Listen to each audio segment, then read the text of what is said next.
Bueno, en este momento estamos al aire en este conversatorio. Hablemos de política. Es la primera vez que lo hacemos virtual. Ya habíamos tenido la oportunidad de estar en este espacio, Hablemos de política, de forma presencial, muchas veces en la Universidad Autónoma de Manizales. Ahora estamos de forma virtual y adaptándonos a la pandemia, esperando pues que muchos, eh, digamos, cibernautas se unan con nosotros esta mañana. En este caso, estamos convocados a hablar del tema de las violencias basadas en género y para ello tenemos dos invitadas, Jennifer Londoño Jurado y Melissa Saldarriaga Yepes. Ya les voy a contar quiénes son ellas. Pues ahorita les voy a contar un poquito también la dinámica. Entonces empecemos pues como con la presentación. Les cuento, Jennifer Londoño Jurado es abogada de la Universidad de Caldas, es magíster en comunicación y en derechos humanos y es docente investigadora de la Universidad Católica Luis Amigo en sede Manizales. En este momento nos acompaña desde el sindicato y vamos a hablar pues como un poco de esta realidad también local en su momento. Y Melissa Saldarriaga Yepes es politóloga de la Universidad de Antioquia, es lesbofeminista y está en este momento estudiando una maestría en investigación en políticas públicas de Flaxo, Ecuador, y su tema de investigación tiene que ver con esto específicamente, las violencias basadas en género. Entonces, les doy las bienvenidas, espero que estén bien y bueno, saludar, pues como que aprovechar para saludar al público y después les cuento pues cómo va a ser la dinámica. ¿Cómo están? Bueno, entonces les cuento, vamos a empezar con, digamos, la conversación de hoy tiene tres momentos. Vamos a empezar con un momento conceptual. Olvidé decir algo muy importante sobre Melissa que es fundamental y es que ella hace parte del movimiento político Estamos Listas, que también vamos a hablar de eso en una tercera ocasión, pues esa cercanía de Melissa con este movimiento, de Jennifer con el sindicato. Y bueno, ya tenemos oportunidad de eso, sería el tercer momento, pero en un primer momento queremos hacer precisiones conceptuales, ¿cierto? ¿Qué es esto de violencias basadas en el género? ¿Qué entendemos por género? Y a partir de ahí ya ir desarrollando la conversación, vamos a hablar un poquito también de Argentina, porque las dos son investigadoras que han tenido oportunidad o bien de vivir en Argentina o de conocer experiencias de los movimientos feministas en Argentina y qué está ocurriendo allí. Argentina como un referente para la región latinoamericana. Y finalmente hablaremos ya de la experiencia nacional, inclusive experiencias locales, para el caso de Manizales con Jennifer y para el caso de Medellín con Melissa. Entonces, esa va a ser pues la dinámica. Les doy a todos y a todas las bienvenidas esta mañana. Y bueno, no sé, arranquemos si quieren con esta precisión conceptual de qué entendemos por violencias basadas en el género. Si quieres Jennifer o Meli. Bueno, muy buenos días para todas las personas que nos acompañan en la mañana de hoy. Eh, el tema lo hemos elegido para darle continuidad a un debate que tuvimos en alguna oportunidad el año pasado también en el primer evento de Hablemos de Política. Entonces, también considerando el contexto en el que nos encontramos, porque han habido distintos estudios de la Organización Mundial de la Salud, entre otras instituciones comprometidas con la defensa de los derechos humanos de las mujeres, en las que se señala que si bien la pandemia nos ha afectado a todas las personas, es claro que ha afectado de manera diferenciada a las mujeres. Y esa misma lectura también la podemos aplicar a las violencias. Eso pues como para ir abonando en una aproximación. En ese orden de ideas, la violencia basada en género como tal, o violencias por razones de género, o violencias contra las mujeres, por motivos de género, porque son distintas las expresiones que podemos encontrar y que hacen referencia a este mismo fenómeno, parten de una relación desigual, ¿sí? Una relación desigual de poder entre varones y mujeres. Yo creo que esa es la primera gramática para entender de qué estamos hablando, ¿sí? Y esa relación desigual de poder se cifra en una relación que a su vez es sexualizada y jerarquizada entre los sexos. Obviamente esta construcción se ha dado durante muchos años en la cultura occidental, pues tenemos digamos, distintas épocas donde las mujeres han tenido y ocupado lugares socialmente infravalorados, y eso pues es una constante para entender este fenómeno de las violencias. Hay una definición que trae la Convención Belén du Pará que dice que la violencia contra la mujer, entendida como violencia de género, es cualquier daño o conducta, ¿sí?, que cause una lesión a nivel psicológico, a nivel físico, a nivel mental, a nivel patrimonial también, que ahorita podríamos ahondar un poco en eso, a nivel obstétrico también tenemos que se ejerce en ese espectro de protección, y lo otro que hay que señalar es que las violencias contra las mujeres pueden ocurrir tanto en el ámbito público como en el ámbito privado, y esto pues es una cuestión que hay que visibilizar, porque pareciera que las violencias únicamente relevantes para el sistema jurídicamente hablando, pues en las que se originan en la esfera pública, cuando en realidad en la esfera privada pues también se cometen los crímenes más atroces contra muchas mujeres. Gracias, Jennifer. Yo quisiera, Melissa, que nos ayudaras un poquito también a ampliar el concepto, porque Jennifer hace mucho énfasis en el tema de violencias sobre las mujeres, y creo que el concepto de género puede ser mucho más amplio. Entonces, no sé, Melissa, si podemos ampliar esto y ya luego para precisar con varios temas que Jennifer mencionó. Sí, claro, André. Antes de adentrarme en una definición de violencia basada en género un poco más amplia que la que estaba dando la profe Jennifer, me gustaría partir de una definición de lo que es el género como tal, ¿cierto? Y dar una definición más escueta sin adentrarme demasiado en los componentes del género, porque eso podríamos tener una conversación solamente de lo que es el género y de las diferentes discusiones que hay asociadas alrededor de lo que debemos entender por género. En este caso, parto de la definición del género como un concepto que designa una categoría social impuesta sobre cuerpos sexuados, que va muy de la mano de lo que decía la profe Jenny. Esto lo que quiere decir,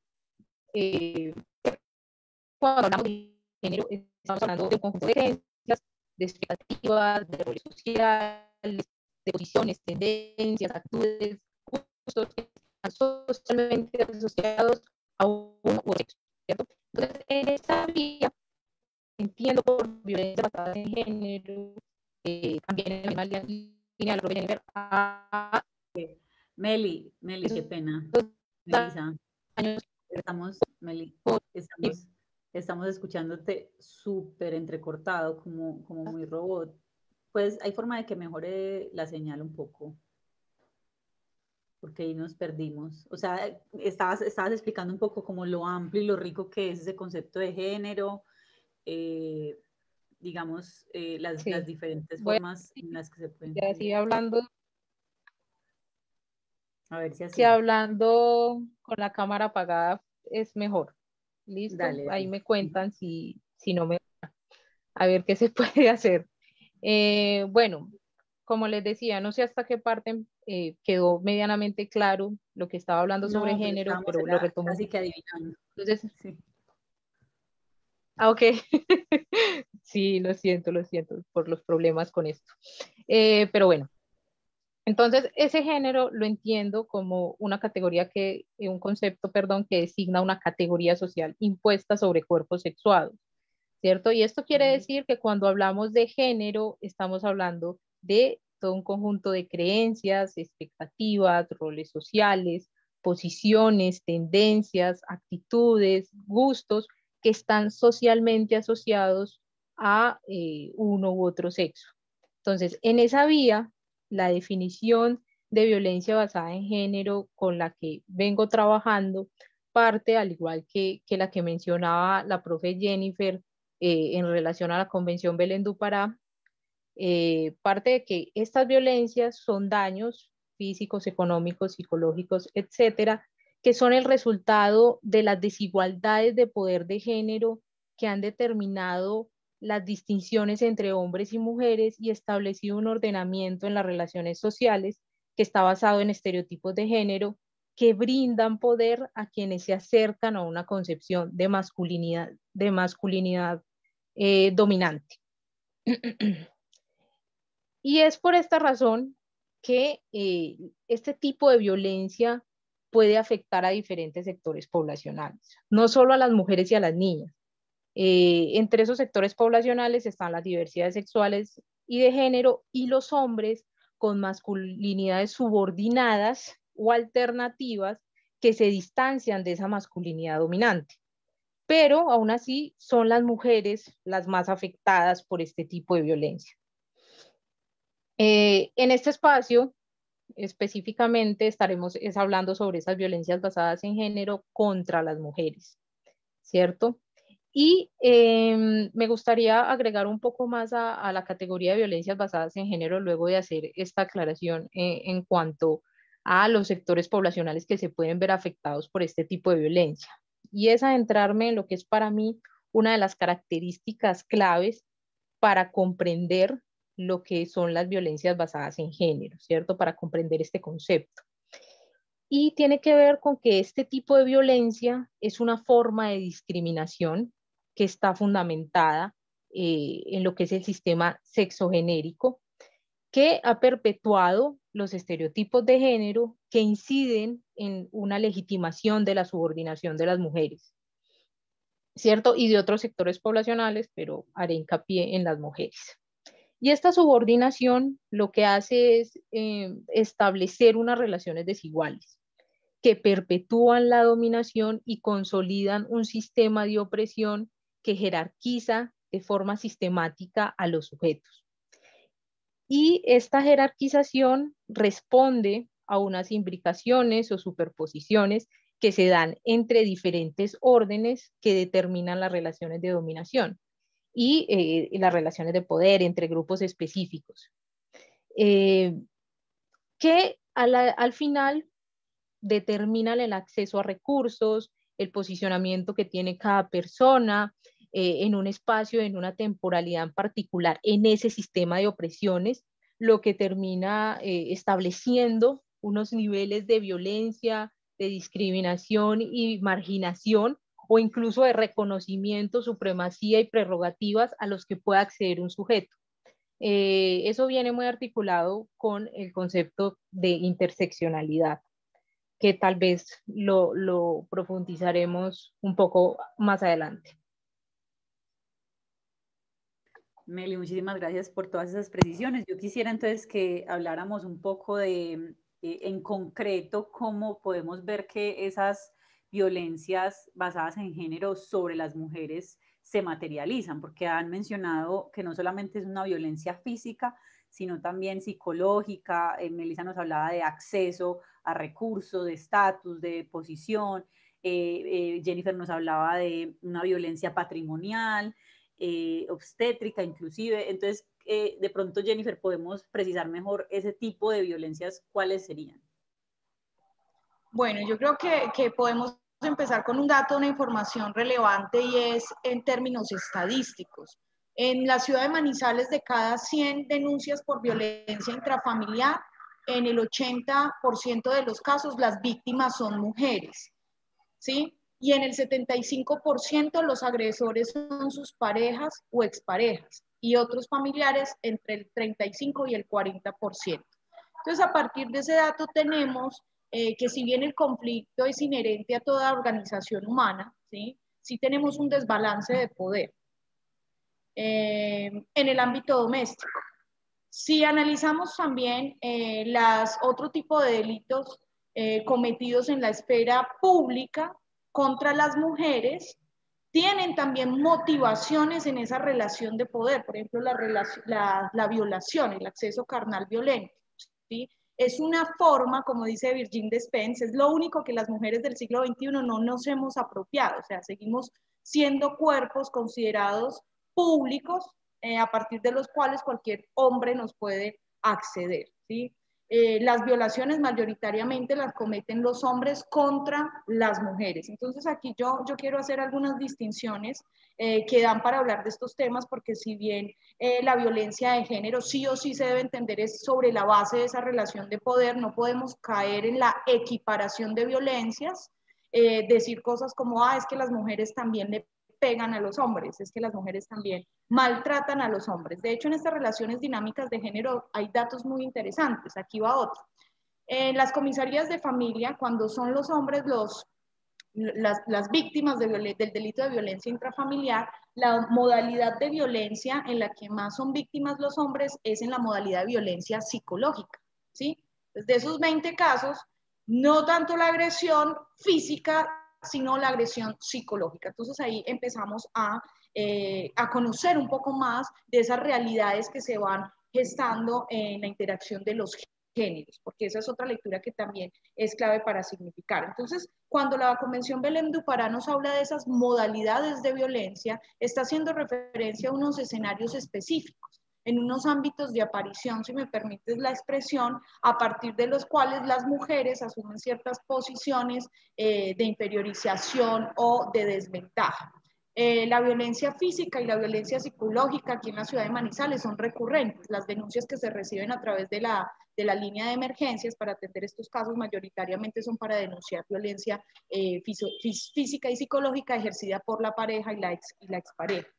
Mientras que hay otros tipos de violencias que se manifiestan en el contexto laboral, ¿sí? El acoso laboral bajo la modalidad de acoso sexual. Ese es un caso típico que se ve en algunas organizaciones, en algunas entidades, en algunas empresas. ¿Dónde más podemos visibilizar esa visibilización de las violencias?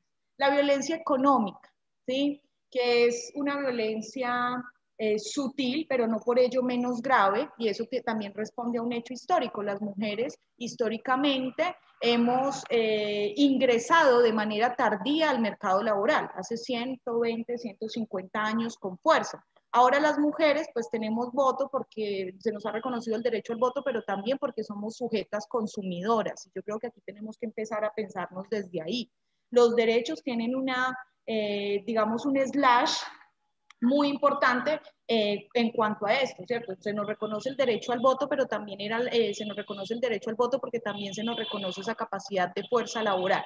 En ese orden de ideas, las mujeres que están ubicadas en la base social van a tender a ser violentadas por las parejas quienes tengan, digamos, el poder económico, y eso es un hecho. Yo cuando trabajaba en la Secretaría de las Mujeres y Equidad de Género, esa era una de las grandes dificultades para garantizar una vida libre de violencias de las mujeres, la economía. Entonces dicen, yo no puedo dejar a mi esposo porque él es el proveedor, ¿sí? Yo no he hecho nada durante estos 20 años, ¿cierto? Que es un imaginario que tiene la mujer de sí misma cuando en realidad ha sido trabajadora del hogar, pero como el trabajo del hogar no es reconocido como un trabajo, pues entonces es mucho más difícil romper esa espiral de la violencia.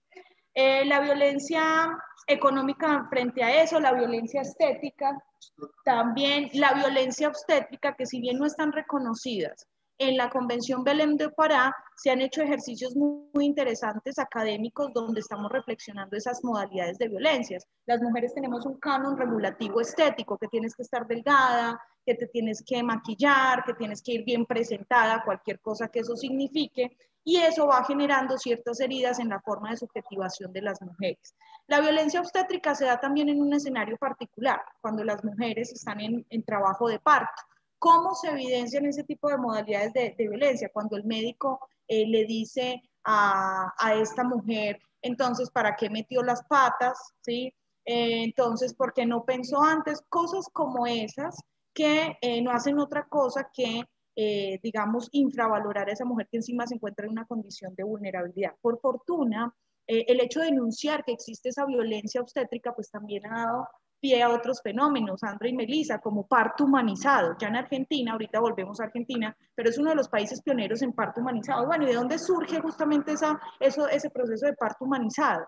A la crítica que se hace a ciertos grupos de profesionales de la salud, y digamos, la crítica y la denuncia de esas prácticas infrahumanas que de una u otra forma violentan a la mujer que está en esa situación particular, ¿sí? Que además debería ser una situación bella, agradable, pero pues por este patriarcado también, por esta visión androcéntrica de los cuerpos de las mujeres, tiende a perderse sensibilidad. Eso pues como grosso modo frente a esas modalidades y cómo las las encontramos en la sociedad.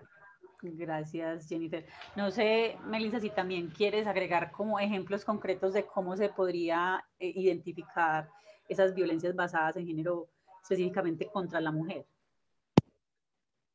Pues bueno, ya la profe Jennifer abordó bastantes tipos. Me gustaría es agregar uno más cuyos estudios están muy incipientes todavía y sería muy interesante que se diera una ampliación de estos, especialmente en el contexto colombiano, como es la violencia política, ¿cierto? La violencia política entendida como una violencia basada en el género. Y este tipo de violencia política se da o se manifiesta en el ámbito político, ¿cierto? Y está dirigido específicamente contra las mujeres que buscan acceder a sus derechos políticos, principalmente a la participación en política. Hay un ejemplo incluso que es bastante reciente que podemos observar cuando se dio todo este problema en Bolivia, ¿cierto? Que se dio ese golpe de Estado, aunque eso ya entraría a una discusión bastante grande si fue golpe de Estado o no, contra Evo Morales. Y es que algunas de las alcaldesas indígenas, mujeres indígenas, que fueron elegidas durante su gobierno, fueron atacadas inmediatamente, inició todo este proceso de expulsión de Evo Morales. Y esa focalización de la violencia se dio fue hacia ellas. Y hubo casos bastante aberrantes donde algunas mujeres alcaldesas las sacaron de sus casas, les cortaron el pelo y las pintaron, las llenaron de pintura. Y era una agresión asociada a su participación política y obviamente a esa condición de mujer, que además de ser mujer es indígena. Y ese tipo de violencias las podemos encontrar en muchos ámbitos, cuando un senador o algún representante a la Cámara le dice a una mujer que es gritona, cuando le dice a una mujer que debería estar con sus hijos o cómo debería comportarse o cómo debería hablar, todo este tipo de cosas entran dentro de esa definición de violencia política entendida como violencia basada en género. Gracias, Melissa, entonces por agregar este tipo adicional de violencias basadas en género contra la mujer. Yo quisiera que identificáramos como un poco a la luz de esta realidad qué mecanismos de resolución. Ya hemos hablado un poco de la economía del cuidado, del parto humanizado, de todas las rutas que existen en las comisarías de familia, digamos como frente a estas problemáticas, qué soluciones se han planteado, y creo que ahí ya podríamos empezar a transitar hacia el segundo tema, que tiene que ver con Argentina como un ejemplo para la región, o sea, como qué soluciones, que era un poquito lo que Jennifer nos mencionaba del parto humanizado en Argentina, y cómo Argentina también a la vez puede ser una luz de las rutas para resolver estas conflictividades y garantizar unos mecanismos de resolución de conflicto, de prevención, de que esto no se dé tan a menudo como Jennifer nos lo ha mencionado con las citas de Manizales. Bueno, yo quiero hacer como un paneo amplio de qué es lo que hay en Colombia para prevenir, sancionar y erradicar las violencias de género contra las mujeres. En materia legislativa, nosotros somos pioneros. Sí, el problema en Colombia no es la falta de leyes, de hecho es el exceso de ellas, ¿no? Tenemos la ley 1257 de 2008, que en su artículo 19 consagra las medidas de atención y protección para las mujeres víctimas de violencia. Tenemos el decreto reglamentario 2712 del 2012, que en su momento regulaba cómo las personas, las mujeres pueden acceder a esas medidas de atención y protección. Y ahora hay otro decreto, ¿sí? Un decreto que salió el año pasado en el marco del COVID, a partir del cual el ministerio tiene la obligación de darle a las entidades territoriales, llámese departamentos y municipios, unas asignaciones para que cumplan con esas medidas de atención. Cuando hablo de medidas de atención, estoy haciendo referencia a, al servicio de alojamiento, por ejemplo, de alimentación, para que las mujeres puedan recurrir a estos sitios y estar a salvo, dado que como decía anteriormente, el mayor número de violencias contra las mujeres se cometen es en la esfera íntima, en la esfera familiar. Entonces, pues esa es como una de las medidas que tiene contempladas el Estado para que las mujeres se pongan a salvo. No obstante, pues esto ha sido un proceso bastante largo, el decreto salió el año pasado y ha sido difícil acceder a esos recursos a nivel nacional, toda vez que establecen unos requisitos de entrada incumplibles, ¿sí? Yo estuve en una mesa técnica el año pasado y es muy difícil acceder a esos recursos, por lo tanto las entidades territoriales han optado por financiar con sus propios recursos los hogares de acogida, siendo una obligación del sistema de salud colombiano, que aquí esto también hay que decirlo, ellos han omitido, las CPS y las IPS han omitido el deber que tienen frente a los hogares de acogida. Primera crítica que voy a hacer ahí. Lo otro es que en esas medidas de atención también se contemplan que las víctimas de violencia de género deben recibir un tratamiento integral, no solamente físico, sino también psicológico, ¿sí? Y todo lo que vive para que la mujer para que las mujeres se les pueda restablecer sus derechos, su subjetividad, su autoestima. Desde luego que estos procesos tienden a ser largos y lo que se nota es una incapacidad de brindar esas garantías integrales. Otra barrera que encuentro es el acceso a la justicia. Las comisarías de familia a nivel nacional están en una crisis. Bueno, hace 10 años están en crisis, es casi un hecho que se comprueba a través de un informe muy completo que hizo la Procuraduría, y por eso también se está en este momento debatiendo un proyecto para la reforma de las comisarías de familia. ¿Por qué? Porque son instancias creadas justamente para velar por la integridad de todos los miembros de la familia. Hay un enfoque familista en las comisarías de familia, que de eso ahorita hablaremos un poco más adelante, que se ha convertido también en un obstáculo para la materialización de los derechos de las mujeres. Casi que hay comisarios de familia que asumen ese enfoque familista y lo que hacen es no velar por la salud e integridad física y mental de las mujeres, sino que sobreponen el valor familia.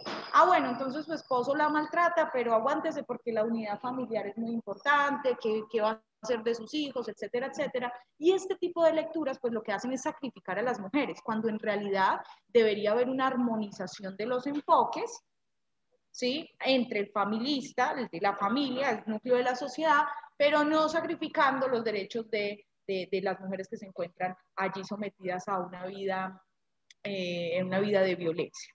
Entonces, en ese proyecto de ley lo que se busca justamente es fortalecer esa capacidad de las comisarías de familia para intervenir también en estos casos de violencia de género contra las mujeres.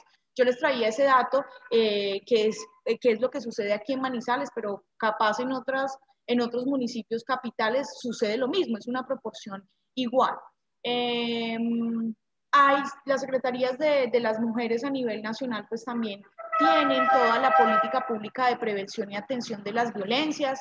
No obstante, pues las secretarías son entidades articuladoras que no intervienen como tal en la ruta de atención, porque las autoridades que sí deben intervenir en la ruta de atención son las comisarías de familia, la fiscalía, si hay menores de edad,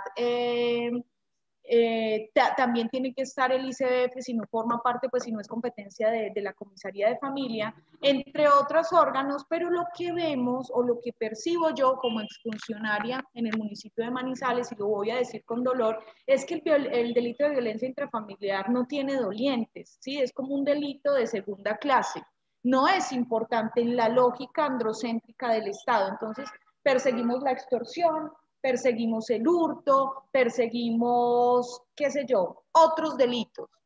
Pero llegamos al delito de violencia intrafamiliar y hacemos la vista gorda. Ahora, ¿por qué pasa eso? Pasa eso porque se sigue creyendo hasta en las instituciones del Estado que este delito no es tan relevante, ¿sí? Es un delito menos importante y está una concepción muy arraigada. Lo mismo de las comisarías de familia. Les voy a contar un caso particular. Alguna vez un agresor me decía que él no iba a acatar las decisiones de la comisaria, encima era mujer, porque era una comisaría de familia, que él le creía a un fiscal, ¿sí? Aquí como para hacer referencia a ese sistema androcéntrico y cómo termina permeando nuestras mismas prácticas y los mismos imaginarios sociales. Entonces esa es una barrera estructural frente a la cual las mujeres víctimas también tienen que enfrentarse, ¿no? esa infravaloración del delito de violencia intrafamiliar. Existen las medidas de atención y protección contempladas en el decreto, en la ley de 1257, en los decretos. No obstante, la materialización de esas medidas casi que se convierte en un cuento kafkiano porque es difícil el acceso, ¿sí? Bueno, gracias Jennifer. No sé, Meli, si de pronto, ya como en el marco de estos problemas que ha mencionado Jennifer de la aplicación de las normas en Colombia, que aunque existen los mecanismos formales y jurídicos en la realidad, vemos toda esta brecha de implementación. El tema de políticas públicas, Melissa, como una especie de herramienta también para resolver estas violencias basadas en género, ¿cómo lo ves tú que puede servir y que puede funcionar? Bueno, digamos que la política pública como una acción gubernamental que busca intervenir esta problemática en concreto viene desarrollándose en el país desde hace bastantes años. O sea, estamos hablando de que desde el 92 se han diseñado políticas públicas en el país. Pero entramos nuevamente a algo que aludía Jennifer, en relación a las leyes, y yo lo traigo al tema de políticas públicas, y es el asunto de la implementación. Y es que o no se implementa la política pública, simplemente se crea y ya, no se construyen los instrumentos necesarios para implementarlas, instrumentos de nodalidad, que son instrumentos más centrados en la información, los instrumentos de autoridad que, como dice Jennifer, están ahí, y posiblemente Colombia tenga un marco jurídico que ampara la política pública de género, que es la del 2013, la actual, más fuerte y más robusto que la misma Argentina. Pero, como te digo, esos instrumentos de nodalidad asociados a la información, que ahorita ahondaré un poco más en eso, y los instrumentos de tesoro, que son todos estos recursos con los que cuenta el gobierno para poder implementar la política pública, también son bastante eficientes, y ni contar con los instrumentos organizativos, que esos instrumentos organizativos están, digamos, ejemplificados en los mecanismos de género. Si vamos a ver las cifras que tiene Colombia en relación a los mecanismos de género, que vendrían siendo estas secretarías que se dan a nivel subnacional, secretarías de la mujer, secretarías u oficinas encargadas del tema de género, vemos que de los 32 departamentos más el distrito capital, solo hay 8 departamentos concretamente, más Bogotá, que tienen mecanismos de género. El resto de departamentos y municipios no tienen estos mecanismos de género, no tienen ni secretarías, no tienen, digamos, esos instrumentos organizativos donde está el recurso humano y el recurso físico que permite que se dé una implementación real a nivel subnacional de la política pública. Por ende, la política pública en Colombia tiene una falla de implementación considerable, que está asociada no solamente a la inexistencia o a la ineficiencia propia de estos instrumentos, porque hay algunos, pero muy pocos, sino también a una falta de coordinación entre, por ejemplo, las altas cortes y las primeras instancias, que es algo de lo que hablaba un poco Jennifer, y tiene que ver obviamente con la normativa que está actualizada y que hace parte de lo que se consideran leyes de segunda generación, que son esas leyes integrales que están centradas en la violencia de género y que buscan hacer unos cambios estructurales, porque obviamente son violencias que tienen causas estructurales. Pero estas medidas y estas leyes chocan precisamente con esa idea que también señalaba Jennifer de la unidad familiar. Y todo ese rezago, toda esta idea de la unidad familiar y de la familia como un bien jurídico, es una herencia de las leyes de primera generación, que son todas estas leyes que empezaron en los 90 en América Latina y que estaban focalizadas en la violencia doméstica, ¿cierto? En esa idea de la violencia doméstica, tanto como concepto político como tipo penal, se da una focalización en la unidad familiar y en la familia como una entidad supraindividual que hay que proteger. Entonces, esa idea continúa en estos espacios donde la mujer busca acceder a la justicia. Y esto lo que crea es una revictimización constante. Y el problema con la revictimización es que hace parte de el continuum de victimización en el que está la mujer. Ese continuum de victimización que inicia con el hecho victimizante y que al momento de intentar acceder a la justicia ante el Estado sea una revictimización. Porque, y sucede algo que es bastante problemático, es que se empieza a casi que a investigar a la víctima para ver si efectivamente merece la protección del Estado. Porque entonces hay un tipo de víctima ideal. ¿Cuál es el tipo de víctima ideal? La mujer, madre que cumple con ese estereotipo de género y que por ende se ve como un sujeto desvalido, ¿cierto? Que es también una de las problemáticas que tenían esas leyes de primera generación. Y es que se agregaba a las mujeres a los sectores poblacionales que eran vistos, ya sea desde una perspectiva jurídica o supuestamente natural, como vulnerables, desvalidos y dependientes hacia el hombre. Y eso continúa observándose dentro de esa idea y esa búsqueda de la víctima ideal. Bueno, en relación con el desarrollo de las políticas públicas en Colombia, que me parece muy interesante ahondarlo, porque se diferencia muchísimo del caso argentino. Disculpen. Inicia, como les decía, en 1992 con la Política Integral para la Mujer, que se crea en ese gobierno de César Gaviria. Esa política pública que buscaba estar en consonancia con la Constitución del 91, obviamente tenía esos sesgos propios de las leyes de primera generación, porque justo estaban en apogeo esas leyes de primera generación. Entonces, lo que hacía la política pública era salvaguardar a la mujer e integrarla en la sociedad, pero a partir de un enfoque que perpetuaba la idea de la mujer en el espacio privado, ¿cierto? Entonces, obviamente hubo una lucha por parte de los sectores de mujeres que buscaron transformar esta política pública y que obviamente mejorara en relación al acceso de las mujeres a sus derechos y obviamente a cambiar esa idea de que la mujer debe estar en el espacio del hogar.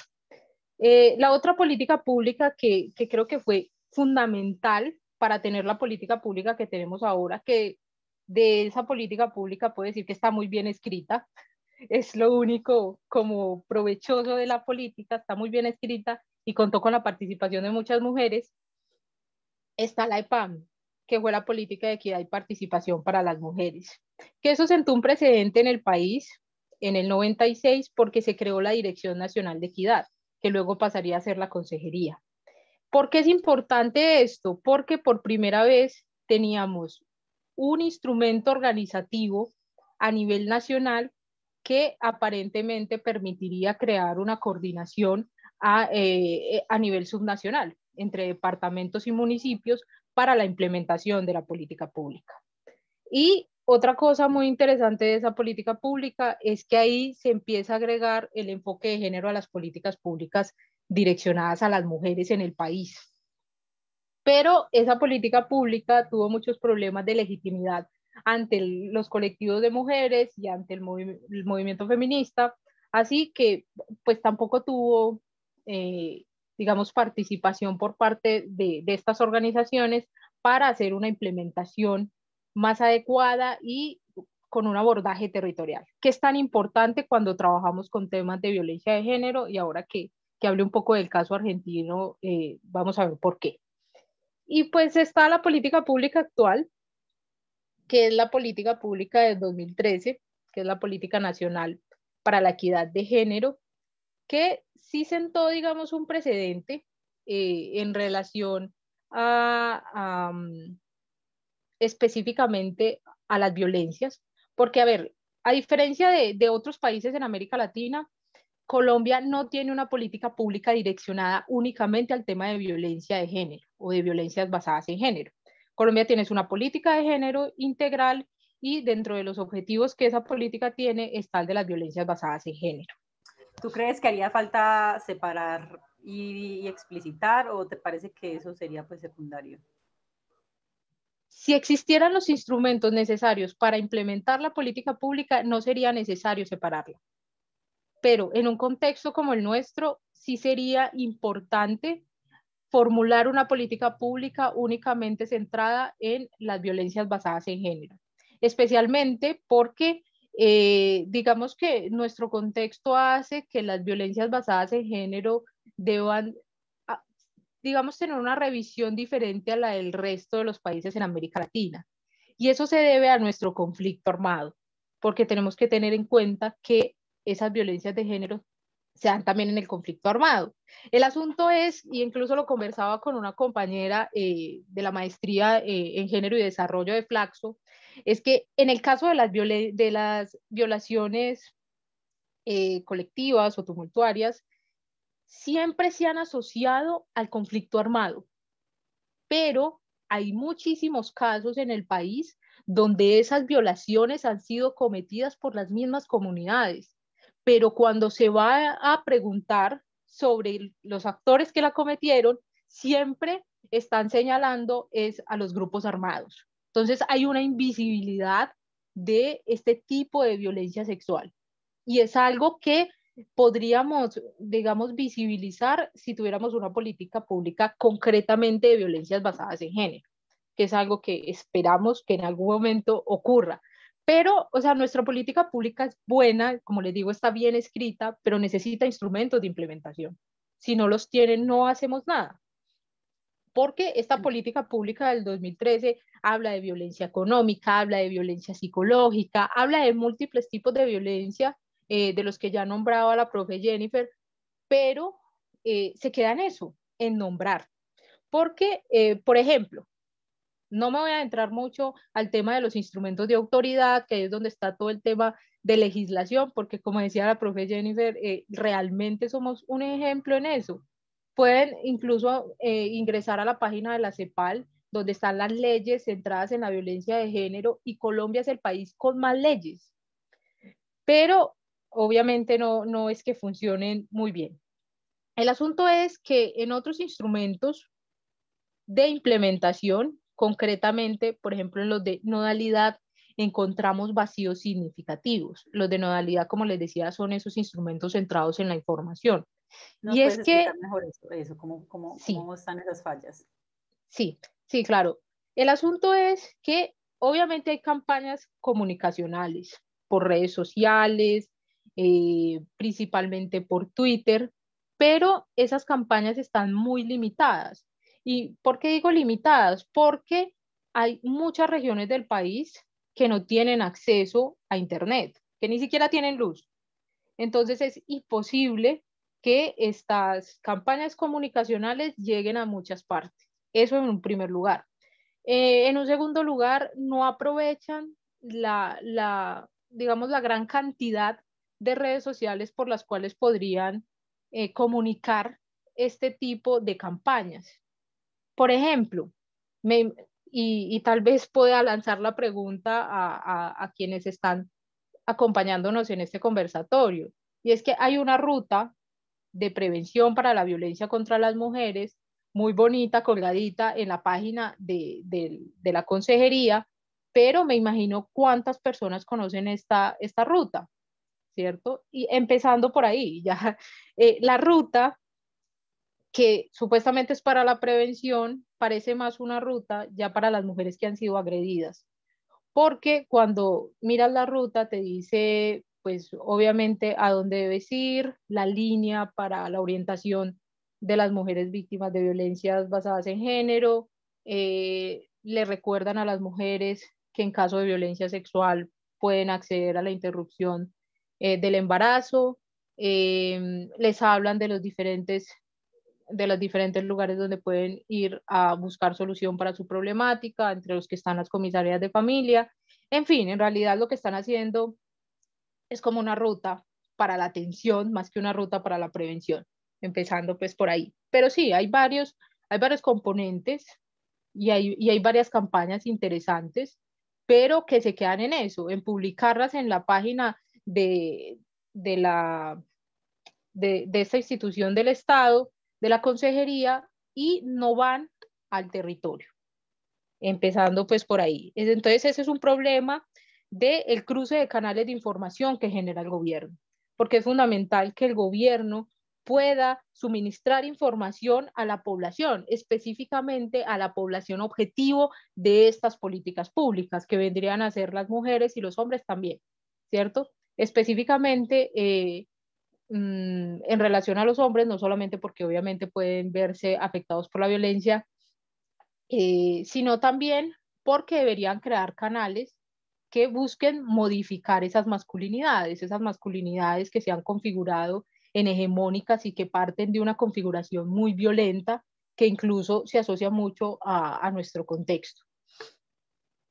Otro de los problemas, como les decía, son los instrumentos organizativos, que son bastante problemáticos en el contexto nacional, porque, como les decía, tenemos en primer lugar solo 9 lugares del territorio donde podemos encontrar ya sean secretarías de la mujer u oficinas y políticas públicas, porque no solamente sirve la política pública nacional. Al momento de la ratificación de las políticas públicas a nivel subnacional, se requiere también la construcción de esas políticas públicas a esos niveles, porque es la forma de territorializar la política pública a partir de las particularidades contextuales que tienen los territorios. Obviamente, la violencia de género responde a unas características culturales que van cambiando en las diferentes partes y regiones del país. Entonces es fundamental acceder a estos instrumentos organizativos que estén obviamente en la vía de un aumento de recurso humano, de recursos en infraestructura, entonces de crear secretarías, etcétera, y de tener políticas públicas, que eso vendría a ser, pues ya, como les decía, ya unos instrumentos más de autoridad. En relación a lo que se hace por los instrumentos de tesoro, ahí sí que hay falencias, hay muchas falencias. Esos instrumentos de tesoro son los recursos con los que cuenta el Estado, no solamente recursos económicos para intervenir las problemáticas. Era un poco Ahí lo que también están... frente al tema del sistema de salud, con la falta de recursos para los hogares de acogida. Ahí se podría identificar esa problemática también relacionada con esto del recurso que tú mencionas. Sí, claro, la falta de financiación que tiene la política pública y la falta de programas también, programas direccionados a intervenir los 3 ejes claves dentro de las políticas de género que establece la Convención Belén do Pará y que el Estado colombiano, la verdad, tiene bastante desatendidos. Está obviamente el tema de la prevención, que no está bien atendido por el Estado colombiano. La verdad, las campañas de prevención son muy pocas y principalmente sitúan su eje de intervención en la atención de las mujeres ya cuando son víctimas, ¿cierto? Entonces, no se está haciendo realmente nada por intentar modificar esta situación. Sí, para el tema de la prevención. Bueno, yo quisiera que ya estamos pues como en la recta final y ya hemos dado muchas luces sobre lo que está ocurriendo en Colombia, sus falencias, que no dejáramos de lado el caso argentino. O sea, Jennifer, me parece muy importante que nos ilustren pues por qué Argentina es un referente para la región, si Colombia es tan pionero en esa parte legal formal, qué es lo que está ocurriendo allí. Que son tan importantes estos ejemplos de Argentina, y ya después volvemos con Meli y cerramos con Colombia. Bueno, yo creo que el caso de Argentina en materia de equidad de género es paradigmática, en primer lugar, porque tienen una capacidad organizativa, los movimientos feministas, impresionantes, ¿sí? Es decir, que puedan asistir a una manifestación un 25 de noviembre, 2, 3 millones de mujeres, para mí es potencia, fin, ¿sí?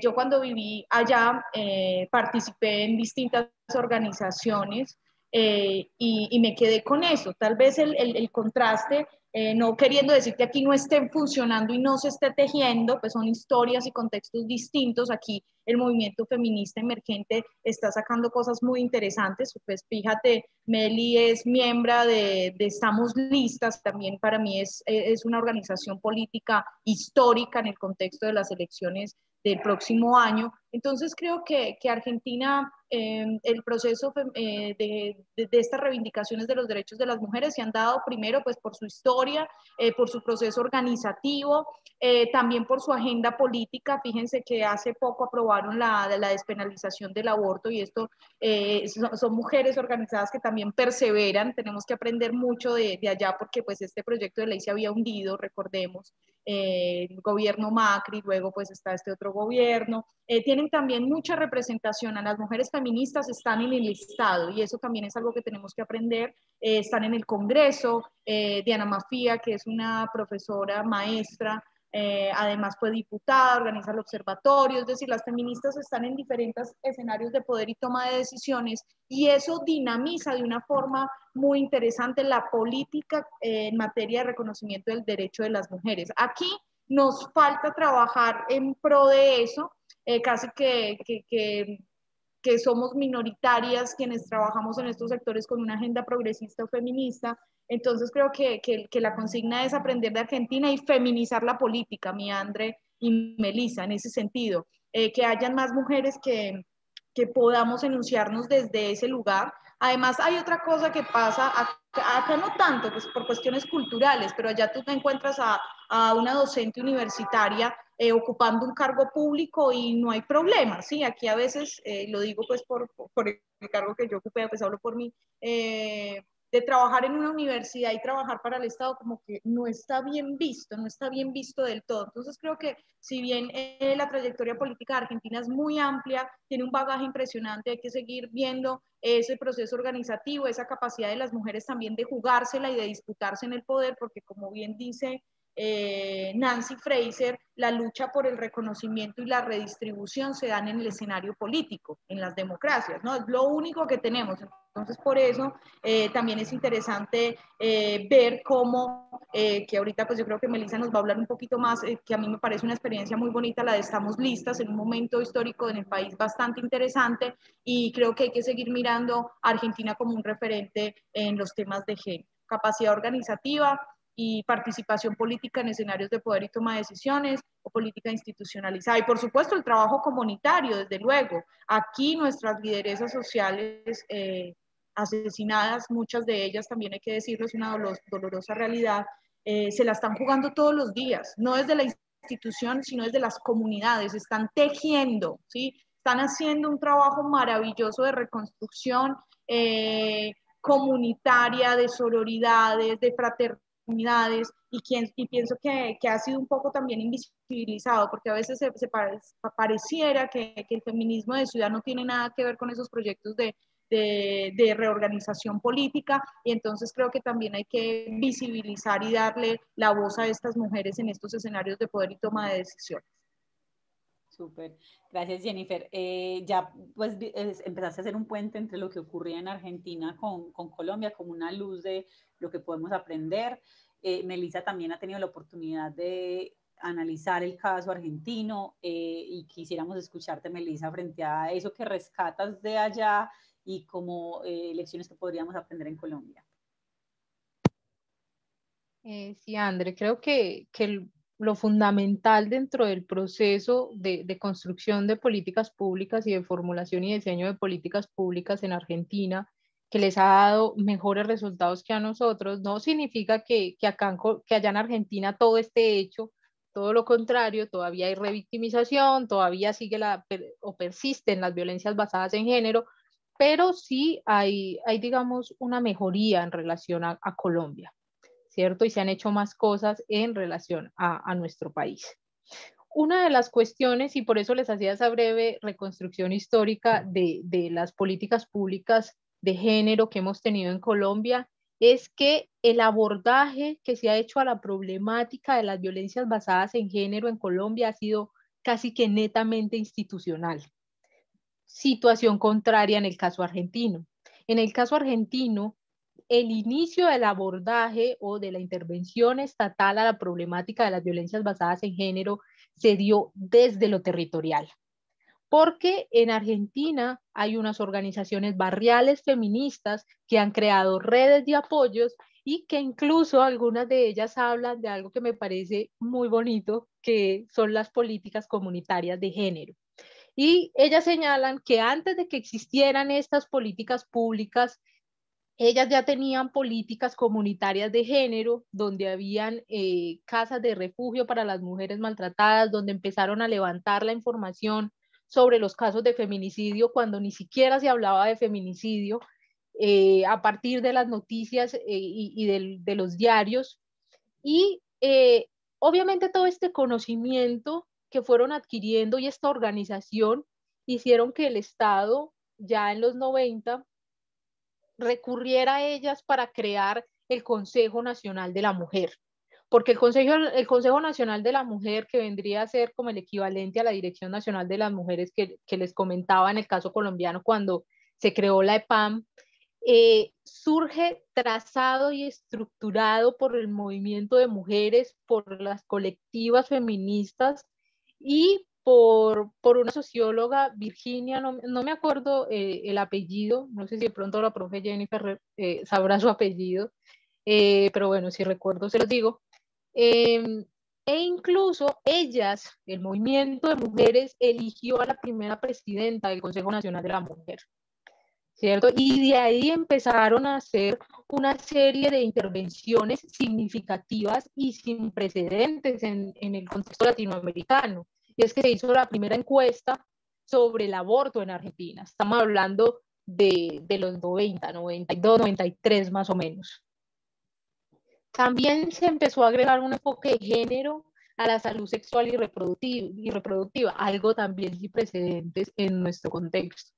Obviamente, esta implementación de las políticas, de los programas del Estado, desde una perspectiva bottom-up, o sea, desde abajo, con la participación de las comunidades, fue fundamental para poder fortalecer la política pública y también para poder fortalecer la participación política de las mujeres en Argentina. Y es lo que decía Jennifer, uno encuentra una articulación muy fuerte entre estas mujeres y una convergencia entre todos los tipos de feminismos, porque hay muchos feminismos, cosa que no ocurre tanto aquí, ¿cierto? Allá el feminismo más institucional está muy articulado y trabaja de la mano con el feminismo, perdón, más comunitario y más barrial. Y eso obviamente favorece esas manifestaciones multitudinarias y favorece las luchas por conseguir derechos o por mejorar las condiciones o los instrumentos de política pública.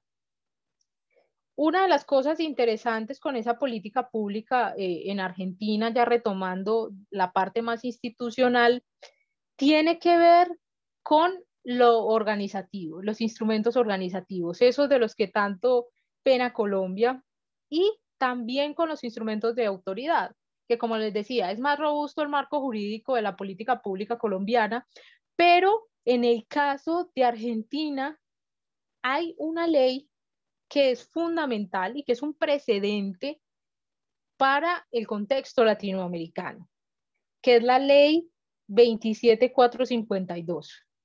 Esa ley está centrada en el eje de intervención para la violencia basada en género más olvidado en el contexto internacional y en el nacional, que es la reparación, ¿cierto? Yo les hablaba de los ejes ahora, de la prevención, que están también bastante dejado en el contexto colombiano, la atención, la sanción y la reparación. De los cuatro, la reparación es el menos abordado en el contexto latinoamericano. Y en Argentina, en el 2008, con la ley que les comentaba, se creó un régimen de reparación económica para las hijas e hijos de las mujeres asesinadas en casos de violencia de género. ¿cierto? En casos de feminicidio, que allá no le llaman feminicidio. Pero bueno, eso es otra discusión. El asunto es que esto se entonces lo dio llaman gracias así como precisamente. violencias, Nelly, lo llaman violencias basadas en Hola, género, o ¿cómo lo llaman? No lo no, llaman se feminicidio, llama no. homicidio, o sea, es que no tienen la figura o el tipo penal de feminicidio. Allá se habla de Mm. homicidio simple agravado por razones de género. Ok. Pero bueno, esta figura es muy interesante y se logra a partir de la lucha de una ONG, que es la Casa Encuentro, la Casa del Encuentro, quien acogió el caso de una niña, Brisa, cuya mamá fue asesinada por su pareja, y la niña pasaba a manos de sus familiares y sus familiares estaban en condiciones muy precarias. Entonces lo que hizo la Casa del Encuentro fue pujar porque se estableciera un régimen de reparación económica que les brindara una, digamos, una cuota económica mensual a esta niña en este caso, para que ella pudiera mantener su condición de vida como estaba antes de que asesinaran a su madre. Y eso continuó y se convirtió en una ley. Eso, como les digo, es una ley bastante interesante en términos de reparación, un eje de intervención bastante olvidado y dejado de lado incluso por la justicia. Hay algunas penalistas feministas que hablan de la necesidad de abordar los casos de violencias basadas en género desde una justicia retributiva o restaurativa o incluso una combinación de ambas para lograr que las mujeres que han visto afectadas sus vidas, porque muchas de ellas incluso tienen que abandonar sus ciudades, tienen que abandonar sus trabajos, puedan acceder a una reparación económica. Pero bueno, a lo más que se ha llegado es a esto, que no deja de ser muy importante y muy interesante. Ese año también se dio otra ley que... ¿Ese año cuál fue? O sea, Dos, la ley 27452. 2018, sí, Ah, de 2018. 2018, sí. En ese mismo año que 2018 se sancionó también la ley 27499, que lo que obliga es a hacer capacitaciones en violencia contra las mujeres y perspectiva de género a los y las funcionarias de los tres poderes, ¿cierto? Como una obligación debido a los casos de revictimización contra las mujeres, porque ahí se crea también un precedente muy interesante que podremos ver en la parte de los instrumentos organizativos, y es que se tiene claro que el acceso a la justicia y por ende el sistema de justicia es un escenario clave para lograr una erradicación de la violencia contra las mujeres, pero que al mismo tiempo es un escenario donde se violenta a las mujeres, donde se les revictimiza, donde se les culpabiliza incluso por la violencia a la cual han sido objeto. Entonces es necesaria la intervención de este escenario para lograr ese acceso a la justicia. Bueno, hay algo en lo que sí se parece Colombia y Argentina en relación a instrumentos, y son los instrumentos de tesoro, ¿cierto? Pero específicamente en los de tesoro asociados a el presupuesto.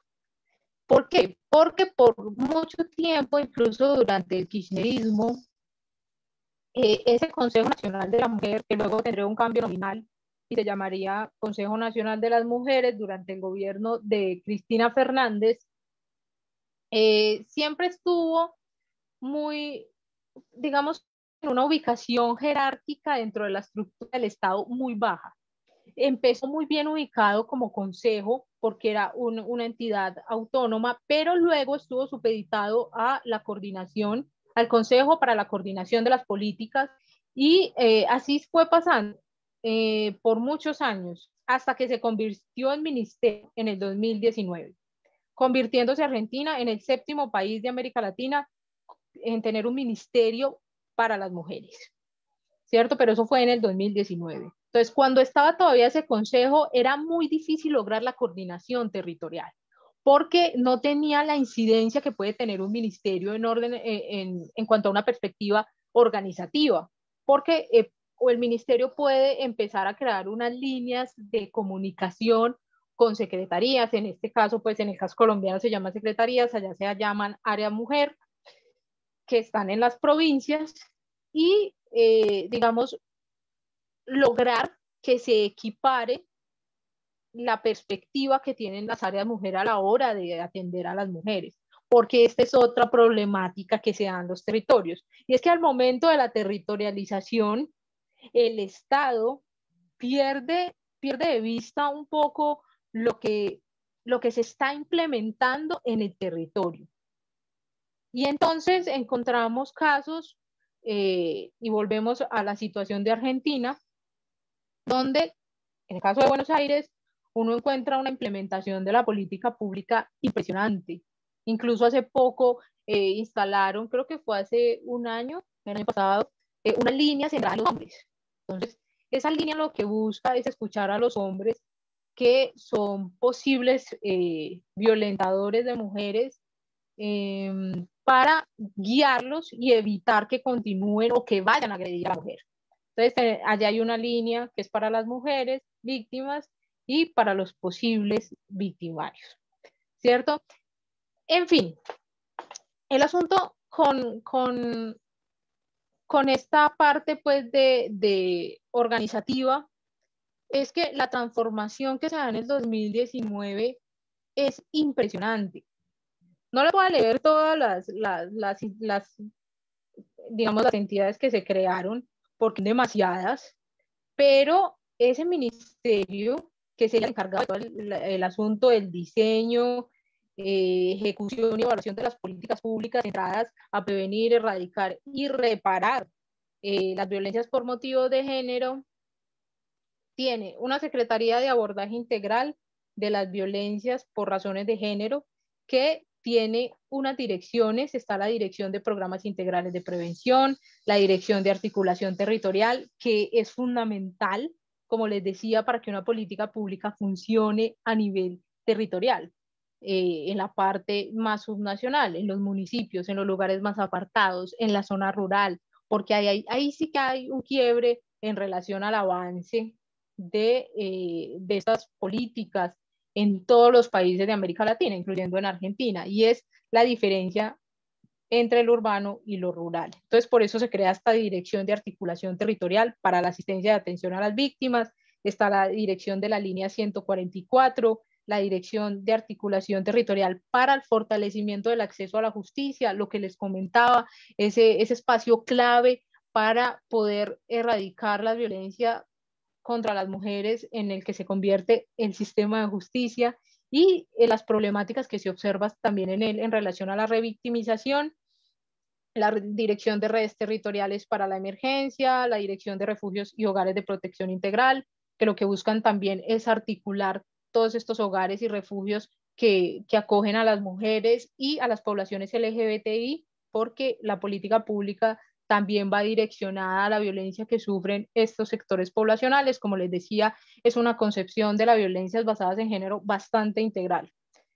Y la otra subsecretaría, que es la de Programas Especiales contra la Violencia por Razones de Género, que también tiene sus direcciones, tiene sus coordinaciones. Entonces, ahí vemos la diferencia tan grande que hay en cuanto al posicionamiento que tiene el tema de las violencias de género en la agenda de cada país. La agenda de género en Argentina se ha ido reposicionando en los últimos años, gracias obviamente al movimiento de mujeres, a las colectivas feministas y también al acceso de estas mujeres a espacios de poder, ¿cierto? Como lo decía Jennifer. Y también se debe a voluntad política. Y esto sí es clave para que una política pública funcione, que exista voluntad política.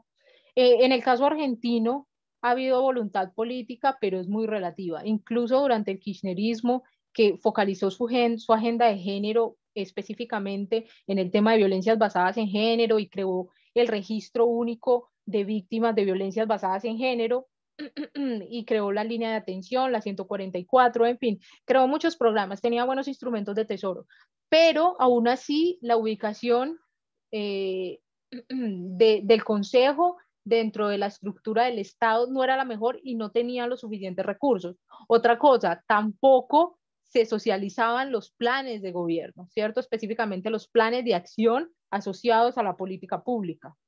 cosa que siempre ha exigido el movimiento de mujeres en Argentina y que se empezó a hacer fue con Fernández y al inicio cuando se creó el Consejo Nacional, que la presidenta era precisamente una mujer seleccionada o elegida por estos movimientos. Entonces, Argentina también ha tenido sus, digamos, sus retrocesos en términos de violencias basadas en género y en relación a la agenda de género del gobierno. Por ejemplo, el gobierno de Menem cerró el Consejo Nacional de la Mujer y fue Duhalde quien lo reabrió y lo reubicó y obviamente perdió aún más posición dentro de esa estructura del Estado, pero lo que decía Jennifer, la fortaleza del movimiento de mujeres y de los colectivos feministas allá es impresionante. Hay un espacio que para mí fue una escuela de feminismo brutal, que fue el encuentro de mujeres, el Encuentro Nacional de Mujeres de la Argentina, que se hace periódicamente, es un encuentro itinerante, o sea que se hace en diferentes lugares, nunca se hace en un mismo lugar. Y en este espacio es donde confluyen todas las mujeres que quieren participar, que quieren dar su voz, desde las organizaciones de mujeres, madres de familia, hasta las académicas, hasta las que están en posiciones de poder dentro del Estado, todas confluyen en ese mismo espacio. Y, y esto ha posibilitado que se creen redes de solidaridad y de trabajo muy fuertes, que son las que permiten esas movilizaciones enormes que vemos. Y en Colombia no hemos tenido la posibilidad de esto.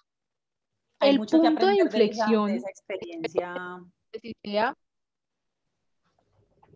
Sí, sí. Yo creo que no solamente de lo de lo de estos encuentros nacionales, sino también de lo que es Ni Una Menos. Ni Una Menos es el colectivo más grande de Argentina, posiblemente de Latinoamérica, de mujeres feministas, y allí confluyen diferentes colectivos. O sea, es un colectivo que recoge colectivos. Entonces es impresionante la cantidad de mujeres y la cantidad de colectivos, desde el más barrial hasta el más conocido, que confluyen en ese espacio que es Ni Una Menos, que se obviamente consolidó en el 2015 con todas las marchas que hubo en el país. Creo que Colombia tiene una posibilidad de esto precisamente con el movimiento político de mujeres, que estamos listas, y con su apuesta por una integración nacional para lograr un Espérenme, Estado feminista. antes de hablar de Estamos Listas, Meli, quería interrumpirte porque, digamos, ya tenemos muy clara esta experiencia argentina y quería, pues, decirle a quienes nos están viendo en Facebook que hay chance de que hagan preguntas en el Facebook Live, que Estefanía está desde Comunicaciones UAM ayudándonos, pues, para facilitar estas preguntas. Recordarles que estamos desde el pregrado de Ciencia Política, Gobierno y Relaciones Internacionales de la Universidad Autónoma de Manizales generando estos espacios. Y quisiera entonces, mientras que el público se anima a hacer preguntas, escuchar a Jennifer frente a ya las experiencias locales, ya después para también hablar de Estamos Listas, pero para el caso de Manizales, Jennifer, qué activismos o qué movimientos o qué iniciativas ya en el plano local ves tú como positivas para, pues, digamos, generar estos movimientos feministas, sacar a la luz esta problemática de las violencias basadas en género y hacer presión sobre esas rutas de atención que necesitamos para ello? Bueno, voy a ser muy breve. Hay varias cosas que a mí me parece importante destacar. El trabajo del activismo siempre es bueno, pero el proceso es mejor, ¿sí? Entonces yo creo que aquí en la ciudad de Manizales, las colectivas, que hay alrededor de 10 colectivas feministas, vienen desarrollando unos trabajos bien interesantes también, conociéndose, diferenciándose entre ellas, porque aquí tenemos ya distintas vertientes de feminismos, hay unos feminismos donde se cuestiona también la pertenencia de personas trans a los movimientos sociales, y que si bien son discusiones locales, se han dado a nivel global. En Argentina se dio en su momento, en Chile, en Estados Unidos, en fin, ¿sí? Entonces, creo que es un proceso que se está gestando bastante interesante. Creo que la única cuestión que yo creería que es importante en el caso de la ciudad de Manizales es apostarle más al proceso y menos al activismo, ¿sí? menos al 8 de marzo porque sí, sino ven cómo construimos un proceso comunitario en aras de transformar la vida de una mujer que no la está pasando bien por la pandemia. La formación es sumamente importante también. Aquí los colectivos de la ciudad han desarrollado también distintas charlas justamente por eso, porque les llegan casos de mujeres maltratadas, violentadas, accedidas carnalmente. Entonces, bueno, ¿dónde recurrimos? ¿Qué debemos hacer? Es muy importante la formación en estos temas. La acción sin daño creo que también es muy importante, y me refiero con cómo es la forma que entre mujeres, entre feministas nos aconsejamos sin ir a herir una susceptibilidad o sin ir a victimizar, como señalaba Melissa. A veces pensamos que el ejercicio de victimización solo la puede hacer el Estado o una autoridad, mientras que también puede ocurrir que una como amiga, como parcera feminista puede ir haciendo una acción con daño en determinado escenario. Entonces creo que el proceso... ¿Puedes ejemplificarnos, qué pena Jennifer, eso sí, de acción sin daño, cómo se ¿cómo pues, opera? ejemplifica de una forma más cotidiana? Bueno, mira, la acción sin daño básicamente es un protocolo que deben seguir las autoridades, es una categoría psicológica, y es que a veces tú quieres ayudar a alguien y aparentemente lo estás haciendo, pero en realidad le estás haciendo mucho más daño, ¿sí? Primero porque no eres profesional de la salud, por ejemplo, o no eres psicólogo y estás dando unos consejos que parecieran de una persona dedicada a esta área del saber, y en temas de violencias de género eso es muy delicado, ¿sí? Entonces, ahí lo importante es, si yo no sé, ¿cierto? Y tengo que hacer una contención a una víctima de violencia, por ejemplo, recurro a una institución para que presten el personal que sí está capacitado para hacer ese tipo de contención, y no solamente en tema de violencia, sino en caso de suicidio, ¿sí? A veces por hacer bonito hacemos feo, porque es un tema también de salud mental. Aquí en la ciudad de Manizales pues tenemos todas unas líneas gratuitas y un programa de atención para personas que estén en un estado que requieran una intervención en crisis o una intervención inicial. Entonces, la acción sin daño es básicamente eso. Si yo no sé algo, lo que hago es preguntar qué autoridades o qué funcionarios pueden atender a mi amiga, a esta persona que la está pasando mal. Entonces, en los círculos feministas tratamos de hacer eso. ¿Quiénes son las mujeres que manejan ciertos discursos? En mi caso, pues yo soy abogada, entonces puedo brindar una asesoría allí sin querer decir que otras personas no lo puedan hacer. Capaz yo le digo, bueno, vaya aquí y de aquí vamos a hacerlo de esta manera, pero la idea es que ya se capaciten en esos temas que son esenciales. Si son temas en los que las personas, si tiene, digamos, se encuentran en un estado de crisis, ahí el consejo sí o sí es: contactemos a la EPS de la persona o a la Secretaría de Salud, porque no podemos ir dando recomendaciones que pueden llegar a alterar el estado de ánimo de una persona y que pueden convertirse en algo indeseado, ¿sí? Entonces, tratamos de blindar ese tipo de prácticas. El movimiento, como dije anteriormente, pues está teniendo unas dinámicas muy interesantes. Entre nosotras también nos peleamos, entre nosotras tenemos discusiones teóricas, políticas, y creo que también eso es válido. Eso engrandece el movimiento, pero también tenemos que pensar que el feminismo no se puede convertir en separatismos, ¿sí? Porque no hacemos nada. Entonces está como en ese proceso aquí en la ciudad de Manizales, ¿sabes? Gracias, Jennifer. Ahí las reflexiones locales muy importantes. Melissa, para el caso de Medellín, y podemos, yo creo que cerrar con la reflexión sobre ese movimiento Estamos Listas y cómo ha escalado a nivel nacional, para que miremos este asunto ya local y cerremos con la conversación. Sí, André, bueno, como te decía, creo que Estamos Listas es una oportunidad para las mujeres a nivel nacional, para el movimiento de mujeres, para las colectivas feministas, de lograr la confluencia y la articulación que no hemos podido establecer durante todos estos años. Específicamente creo que es un puente a llegar a ese comunitario, a ese feminismo más comunitario, a ese feminismo más barrial, ese que está, digamos, más invisibilizado porque su trabajo es más de calle, e incluso desde mi perspectiva es el más importante porque es el que trabaja con las comunidades, y Estamos Listas se presenta como ese puente, como ese puente para que nos encontremos desde nuestras diversidades, porque como dice Jennifer, tenemos unas perspectivas, unos enfoques y unas concepciones de la realidad, de las problemáticas e incluso de la teoría muy diferente, y creo que eso enriquece precisamente nuestra construcción política y ese proceso de feminización de la política que ella nombraba.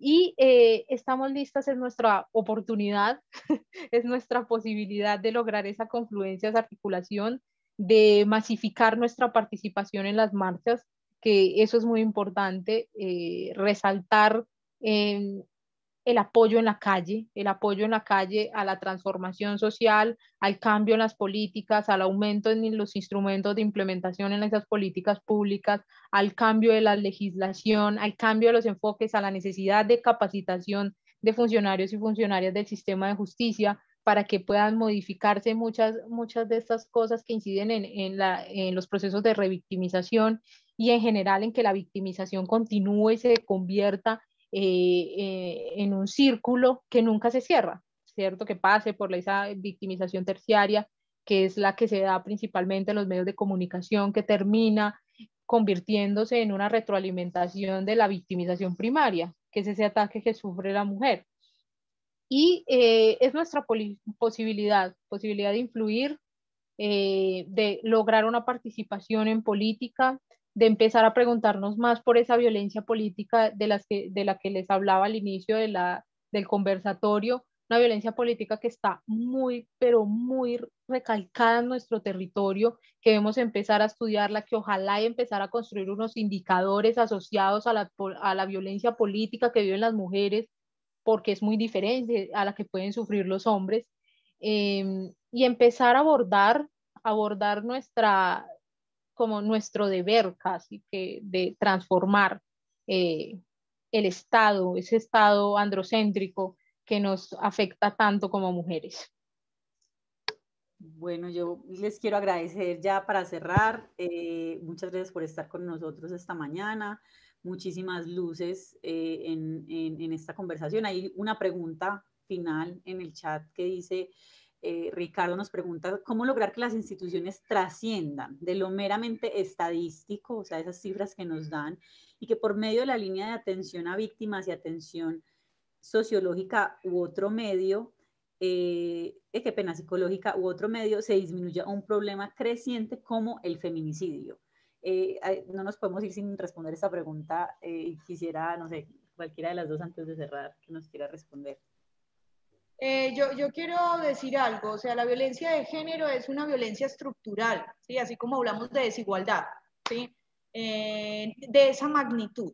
Entonces el Estado diseña estos programas, líneas de atención para dar contención justamente a estas víctimas y atenderlas después que han sido violentadas. Entonces, Melissa hace un rato anotaba que, bueno, el énfasis en las políticas y programas locales está puesto en la atención, pero no tanto en la prevención. Y otra cosa que se me olvidó mencionar hace un rato, pero aprovecho, y es que tenemos que quitarnos de la cabeza que el tema de las violencias de género es un tema únicamente de la Secretaría de la Mujer. Esto es un tema de seguridad, de democracia, y es en ese marco donde el Estado y las entidades territoriales tienen que apostarle a esto. O sea, a mí me ofendía bastante, tengo que decirlo, que todos los asuntos de las violencias recayeran sobre las secretarías, a ver, porque no es un tema de convivencia, de orden público, por ejemplo, ¿sí? Para que haya mayores recursos.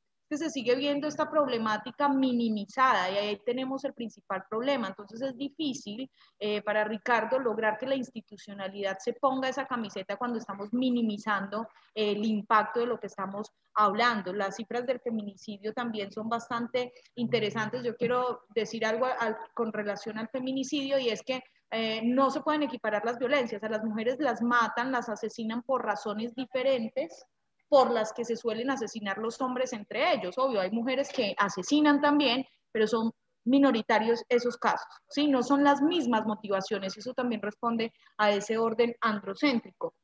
Prevención es muy importante. La denuncia, ¿qué es lo que pasa con la denuncia? La denuncia de un agresor en casos de violencia intrafamiliar muchas veces termina lamentablemente en un feminicidio. las autoridades no dictan las medidas de protección, entonces es bastante complejo el escenario en realidad, ¿sí? Pero pensar siempre que esa violencia es estructural, con esto termino, la violencia de género es una violencia estructural y como tal requiere de cambios estructurales, si no van a ser por pañitos de agua tibia, ¿sí? Ricardo, más allá de las cifras, una atención pues integral, y Jennifer nos habla de una transversalización institucional que no solamente se circunscriba dentro de esa institución. Melissa, hay otra pregunta en el chat que te voy a mencionar para que nos ayudes con ella. Manuel F. Salazar dice, la pandemia se ha visto una violencia de género a mujer, como también la niñez y juventud.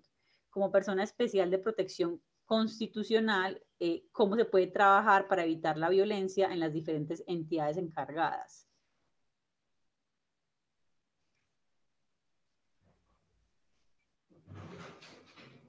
Melissa, ¿estás con nosotros? Hola.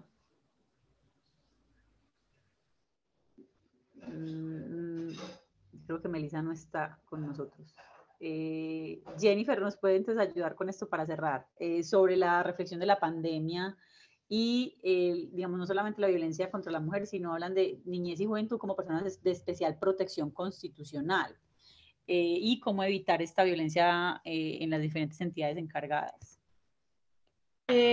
Sujetos de especial protección constitucional es una forma a partir de la cual la Corte Constitucional reconoce que las mujeres, por el hecho de estar sometidas a unos índices de desigualdad, de discriminación, merecen todos los esfuerzos de las autoridades administrativas para garantizarles ese derecho a una vida libre de violencia. En el marco de la pandemia ha sido bastante difícil porque si bien tenemos unas cifras de contrastes, por ejemplo, notamos que las líneas de atención como la del boletín 155 aumentaron, ¿sí? Aumentaron las llamadas, tenemos también picos que nos muestran que disminuyeron las denuncias. Entonces, bueno, ¿y esto qué lectura tiene? Tienen bastantes lecturas. La primera es que aumentaron los casos de violencia intrafamiliar, es innegable, es un dato estadístico, y lo otro, disminuyeron las denuncias porque hay mayor convivencia en el hogar, ¿cierto? Todo el mundo está trabajando a partir de modalidad en casa, teletrabajo, etcétera, y no es posible separarse de ese núcleo familiar, pues también mediado por las medidas de seguridad, de bioseguridad. Hay un caso que me llegó en estos días muy complejo y es un presunto agresor que abusa de su figura de empleador para imponer las medidas de bioseguridad e instala unas cámaras en el baño de las empleadas. Entonces, eso como para ver cómo las violencias de género también se adaptan a estos contextos de pandemia y nos muestran otras modalidades como esta, ¿cierto? En el marco, él aprovecha su posición dominante, es empleador, tiene que garantizar la bioseguridad y les dice que ellas deben ducharse antes y después de salir de la empresa y él aprovecha para instalar unas cámaras en el baño de la empresa, ¿sí? Entonces, esto también nos dice, bueno, entonces, ¿qué hacer? Lo primero, somos sujetos de especial protección constitucional. La violencia intrafamiliar es un delito, como otros delitos, pero no es menos importante. La denuncia también, que es demorada, sí, que muchas veces las autoridades no están en la disposición de escuchar el relato de las víctimas, es verdad, pero es lo primero que tenemos que hacer, ¿sí? Lo primero. Y otra cosa que yo les recomiendo siempre a mis usuarias es, hay que hacerlo debido, activar rutas de atención, pero si está nosotros ponernos a salvo, debemos hacerlo, ¿sí? No esperar. No esperar, sino irnos a un lugar seguro, tomar medidas de cuidado y autocuidado, en fin, porque si no, el Estado va a llegar tarde y vamos a tener que lamentar es un hecho peor. No, les agradezco, ya desafortunadamente se nos acabó el tiempo, Melissa tuvo problemas con la conexión, ya está con nosotros, pero estamos ya en necesidad de cerrar por el tiempo. Muchísimas gracias, un placer tenerlas aquí, esperamos conversar en una próxima ocasión. Claro que sí, muchas gracias por la invitación, hasta luego, y por las preguntas. Cuídense mucho.